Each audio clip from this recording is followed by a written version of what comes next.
السلام علیکم ورحمۃ اللہ وبرکاتہ۔ اللہم صلی علی محمد وعلی آل محمد، لا حول ولا قوۃ الا باللہ۔ بسم اللہ الرحمن الرحیم۔ آج جن شخصیت کے بارے میں بات کرنا چاہتی ہوں وہ ہے انجینئر مرزا محمد علی صاحب، کیونکہ آج کل بہت سارے لوگوں کو اور بہت سارے اسکالرس کو ان سے اختلافات ہیں، اور ایسے اختلافات جو بہت عروج پر ہیں۔ میرا آپ سب سے یہ سوال ہے، کیا انجینئر مرزا محمد علی صاحب نے ڈے ون سے اللہ اور اس کے رسول کی پیروی اور اطاعت کا درس ہمیں نہیں دیا؟ کیا ان کا موقف ہمیں شرک جیسے بڑے ظلم سے، ناقابل معافی جیسے گناہ سے دور رکھنا نہیں تھا؟ کیا شرک جیسا بڑے گناہ میں مبتلا ہو کے ہم کامیابی کی راہ ہموار کر سکتے ہیں؟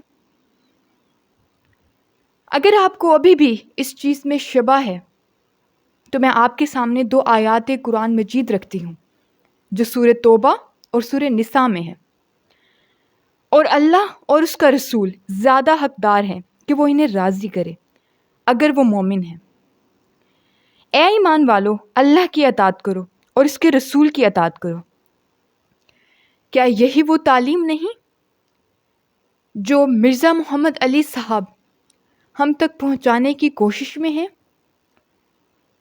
کیا اسی کی بدولت ہم گمراہی کے اندھیروں سے نکل کر ایمان کے اجالے میں نہیں جا سکتے؟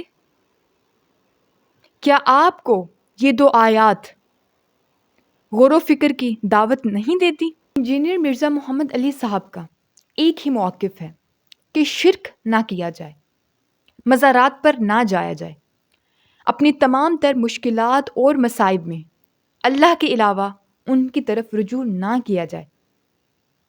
تو کیا ان کا یہ موقف درست نہیں؟ کیونکہ احادیث شریف میں تو واضح طور پر ہے کہ اللہ کے علاوہ اگر مسلمانوں کی گردنوں پر کسی کا احسان ہے تو وہ رسول اللہ صلی اللہ علیہ وسلم کا ہے۔ اور آپ خود سوچیں کہ اگر رسول اللہ صلی اللہ علیہ وسلم کے بعد ہمارے لیے کسی کی اطاعت کرنا ضروری ہوتا تو کیا اللہ اور اس کے رسول صلی اللہ علیہ وسلم ہمیں اتنی بڑی تعلیم سے بے خبر رکھتے؟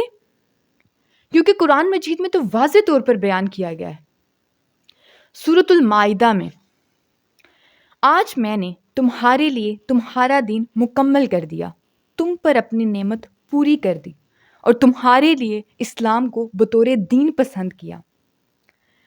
It means that without mentioning any of them اللہ نے دین مکمل کر دیا۔ اور اگر قرآن مجید میں کسی شخصیت کی تعلیمات پر عمل کرنا اور اس کی اطاعت اور پیروی کرنا ہمارے لیے ضروری کہا گیا ہے تو وہ ہے نبی صلی اللہ علیہ وسلم۔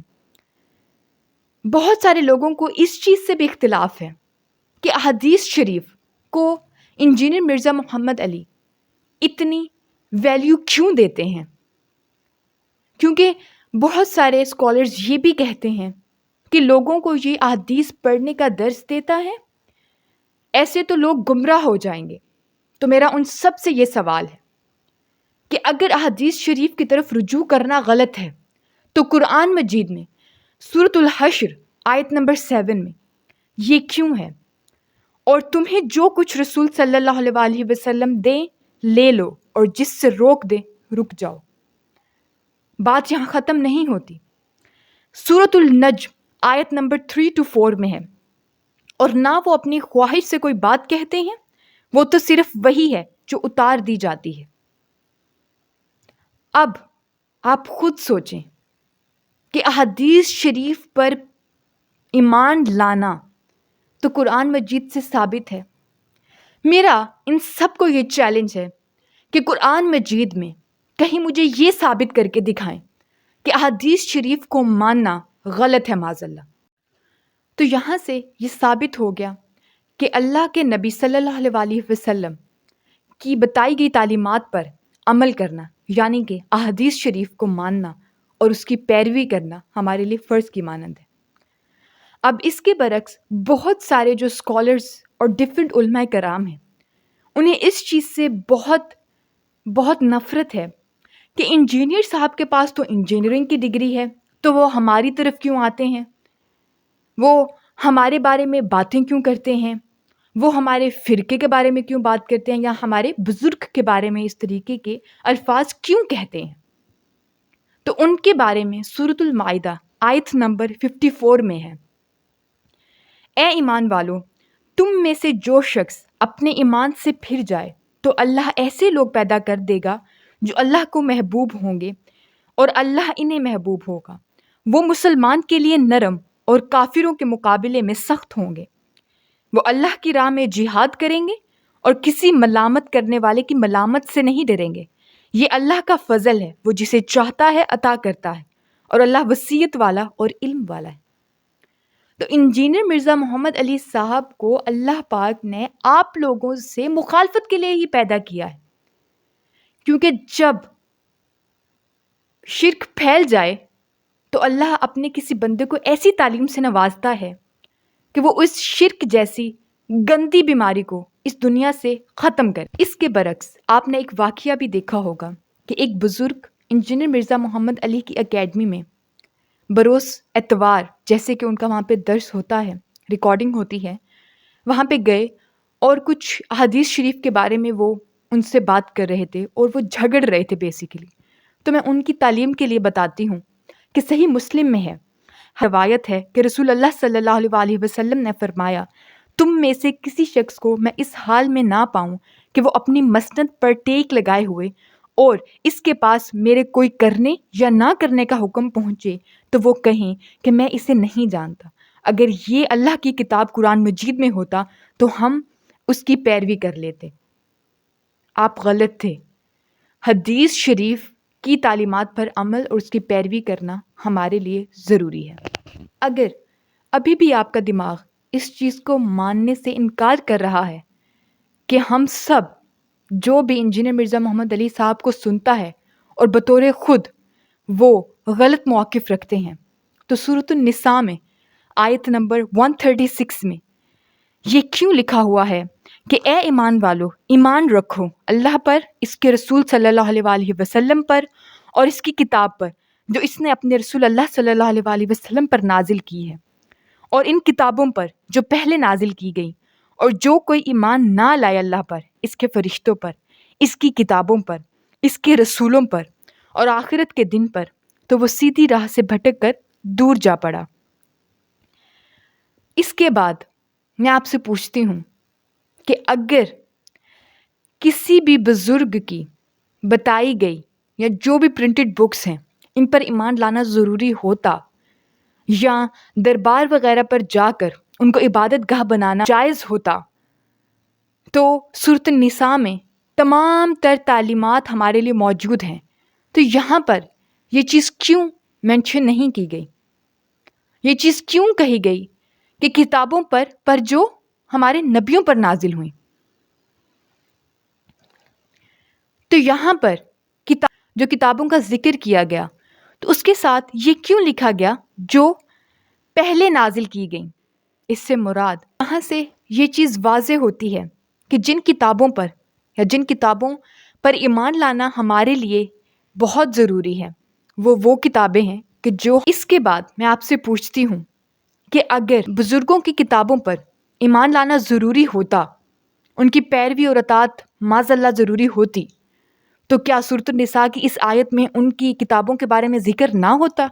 جبکہ یہاں پہ تو واضح طور پہ بتایا گیا ہے کہ جو ہمارے پیغمبر تھے اور رسول اللہ صلی اللہ علیہ وسلم پر قرآن مجید جو نازل ہوا۔ تو میں آپ سے پوچھتی ہوں کہ ابھی بھی آپ کا دماغ اس چیز پہ اٹکا ہوا ہے کہ انجینئر مرزا محمد علی صاحب کا موقف غلط ہے؟ کیونکہ حدیث شریف کو تو نہیں، میں تو قرآن مجید کی تعلیمات آپ کے سامنے رکھ رہی ہوں، اس کو تو جھٹلا نہیں سکتے آپ۔ تو اس سے یہ اخذ ہوتا ہے کہ بزرگوں کی جو پرنٹڈ بکس ہیں ان پر ایمان لانا، ان کی تعلیمات پر عمل کرنا، معاذ اللہ ان کی پیروی کرنا، نہ تو وہ ہمارے ایمان کا حصہ ہیں اور نہ ہی وہ حدیث شریف اور قرآن مجید کی روح سے ثابت ہیں۔ اگر ابھی بھی اس بات سے کوئی مکرتا ہے تو گویا وہ ایمان پر نہیں، جیسے کہ سورۃ آل عمران میں ہے آیت نمبر 85، اور جو شخص اسلام کو چھوڑ کر کوئی اور دین اختیار کرتا ہے اللہ اس کے دین کو ہرگز قبول نہ کرے گا، اور وہ شخص آخرت میں گھاٹے میں رہے گا۔ میں امید کرتی ہوں کہ اس کے بعد قرآنی تعلیمات کو آپ کے سامنے رکھنے کے بعد میرے جیسے بہت سارے گمراہ انشاءاللہ عز و جل انجینئر مرزا محمد علی صاحب کے موقف سے متفق ہوں گے اور اللہ سے توبہ کی طرف رجوع کریں گے، جیسے کہ قرآن مجید میں سورۃ الشعراء میں آیت نمبر 25 میں ہے، اور وہی ہے جو اپنے بندوں کی توبہ قبول کرتا ہے اور برائیوں کو معاف کرتا ہے، اور وہ جانتا ہے جو کچھ تم کرتے ہو۔ اسی طرح سورۃ الحجرات آیت نمبر 12 میں ہے، بے شک اللہ توبہ قبول کرنے والا اور رحم کرنے والا ہے۔ بالکل اسی طرح ترمذی اور ابن ماجہ میں ہے، حضرت عبداللہ بن عمر رضی اللہ عنہ روایت کرتے ہیں کہ رسول اللہ صلی اللہ علیہ وسلم نے فرمایا، بے شک اللہ تعالیٰ اپنے بندوں کی توبہ قبول کرتا ہے جب تک روح حلق میں نہ آئے۔ میرا کہنے کا مطلب یہ تھا کہ موت سے پہلے توبہ قابل قبول ہوتی ہے، لیکن جب موت کی سختی آپ پر واجب ہو جائے اور تب اللہ سے آپ توبہ کریں تو تب توبہ کے دروازے ہمارے لیے بند ہو جاتے ہیں۔ ہمارے لیے ابھی بھی وقت ہے کہ ہم اپنی آنکھیں اور ذہن کھولیں اور اللہ کے بعد اس کے رسول کی اطاعت میں اپنی زندگی بسر کریں۔ اور اگر ابھی بھی کسی کے دماغ میں یہ سوال ہے، کیا واقعی حدیث شریف کی پیروی اور اطاعت کرنا ہمارے لیے ضروری ہے؟ جس نے اللہ اور اس کے رسول کی اطاعت کی اس نے بڑی کامیابی حاصل کی۔ اسی طرح سورۃ الاحزاب آیت نمبر 66 میں ہے، اور جس دن ان کے چہرے آگ میں الٹ پلٹ کیے جائیں گے وہ کہیں گے، اے کاش ہم نے اللہ کی اطاعت کی ہوتی اور ہم نے رسول صلی اللہ علیہ وسلم کی اطاعت کی ہوتی۔ اسی طرح سورۃ النساء آیت نمبر 42 میں ہے، پھر اس دن وہ لوگ جنہوں نے کفر کیا اور رسول کی نافرمانی کی یہ تمنا کریں گے، اے کاش زمین ان پر برابر کر دی جائے، اور اس دن وہ اللہ سے کوئی بات چھپا نہ سکیں گے۔ اب بتائیں مجھے، کیا انجینئر مرزا محمد علی صاحب کا موقف واقعی غلط ہے؟ کیونکہ دیکھیں قرآن مجید میں ہر جگہ بار بار ایک ہی تلقین ہے، اللہ اور اس کے رسول کی پیروی، اللہ اور اس کے رسول کی اطاعت میں ہی ہماری کامیابی۔ اللہ وحدہ لا شریک ہے، ہمیں تمام تر مصائب میں اللہ کی طرف رجوع کرنا ضروری ہے، کیونکہ واحد اللہ ہی کی ذات ہے جو انسان کو کامیابی اور ناکامی یا مصائب سے دوچار انسان کے مصائب ختم کر سکتی ہے۔ اب میں آپ سے آخر میں ایک سوال کرتی ہوں کہ جتنی تر تعلیمات میں نے آپ کے سامنے رکھی ہیں، کیا ان میں کہیں بھی یا اس کے علاوہ بھی کہیں یا ایون حدیث شریف میں بھی بزرگوں کی بتائی گئی تعلیمات پر عمل کرنا کہیں لکھا ہوا ہے یا قرآن مجید کی روح سے یہ ثابت ہے؟ اگر ایسا ہے تو پھر انجینئر مرزا محمد علی صاحب اپنے موقف پر غلط ہیں، چونکہ ایسا ہے ہی نہیں۔ تو اس لیے میں آپ سب کو یہی کہوں گی کہ ابھی بھی وقت ہے، توبہ کریں اور اللہ کی طرف رجوع کریں۔ یہ سب شرک ہے، شرک اللہ معاف نہیں کرتا، بے شک یہ بہت بڑا ظلم ہے۔ نہ صرف ان تمام تر صحیح اور اوتھینٹک تعلیمات سے ان کا موقف صحیح ثابت ہوتا ہے، وہ شعر بولتے ہیں ان کا وہ شعر بھی مکمل طور پر صحیح ثابت ہوتا ہے کہ ساڈے نبی جیا ہے ہی کوئی نہیں، تواڈے بابے تے شے ہی کوئی نہیں۔